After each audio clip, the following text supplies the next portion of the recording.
গত 23/2/2025 তারিখ রিথন মিয়া নামে মতিনগরের একজন আমাদের কাছে একটা কমপ্লেন করেছে।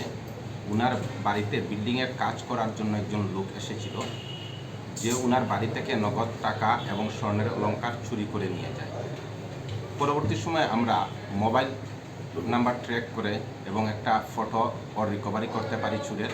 এবং গত 16 তারিখ আমরা কমলপুর থানাধীন এলাকা থেকে লিঠন দেব নামে আমরা একজনকে শনাক্ত করি এবং তাকে আমরা রিমান্ডে নিয়ে আসি এবং পুলিশ রিমান্ডে থাকা অবস্থায় তাকে জিজ্ঞাসাবাদ করে গতকাল আমরা কমলপুরে গিয়ে ওর বাড়িতে রেড চালাই এবং রেড করার পর উক্ত চুরির টোটাল 70,000 টাকা, একটি গলার স্বর্ণের চেইন, একজোড়া কানের স্বর্ণের রিং এবং একটি হাতের আংটি আমরা রিকভারি করি।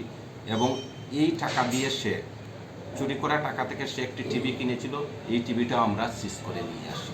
বর্তমানে সে আমাদের হেফাজতে আছে।